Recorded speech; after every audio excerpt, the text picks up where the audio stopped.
बहुत समय पहले वाराणसी नगरी में एक गरीब ब्राह्मण रहता था। वह बहुत धार्मिक था, लेकिन उसकी गरीबी इतनी थी कि कई बार उसे भोजन तक के लाले पड़ जाते थे। एक दिन जब वह बहुत दुखी होकर गंगा किनारे बैठा था, तभी वहां एक संत पुरुष आए। संत ने पूछा, हे ब्राह्मण, क्यों चिंता करते हो? ब्राह्मण ने कहा, महाराज, पेट की आग बुझती नहीं, भाग्य भी सोया है। इतने में संत बोले, तो सुनो, सत्यनारायण भगवान की पूजा करो, तुम्हारे सारे कष्ट दूर होंगे। ब्राह्मण ने संत की बात मानी। उसने सच्चे मन से भगवान सत्यनारायण की पूजा की, प्रसाद बनाया, कथा सुनी और सबको बांटा।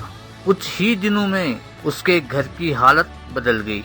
गरीबी दूर हुई, घर में सुख शांति आ गई। तब उसने सोचा, जो इस व्रत को करेगा उसका जीवन भी संभल जाएगा। एक दिन एक व्यापारी ने भी यह कथा सुनी। उसने भी सत्यनारायण भगवान की पूजा करने का संकल्प लिया। उसने कहा, मुझे जब व्यापार में सफलता मिलेगी तब मैं पूजा जरूर करूंगा।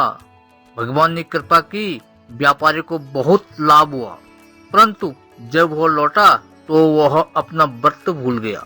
व्यापारी जब लौट रहा था, तभी समुद्र में भयंकर तूफान आ गया। नाव डूबने लगी। व्यापारी ने भयभीत होकर पुकारा, हे सत्यनारायण भगवान, मेरी रक्षा कीजिए। तभी तूफान थम गया। नाव शांत जल पर तैरने लगी। व्यापारी को अपनी भूल याद आई। घर लौटकर उसने सच्चे मन से सत्यनारायण व्रत किया, भगवान की कथा सुनी और प्रसाद बांटा और सबको इस पूजा का महत्व बताया। तभी आकाशवाणी हुई, जो मनुष्य श्रद्धा से सत्यनारायण भगवान की पूजा करेगा उसके जीवन में कभी अभाव नहीं रहेगा।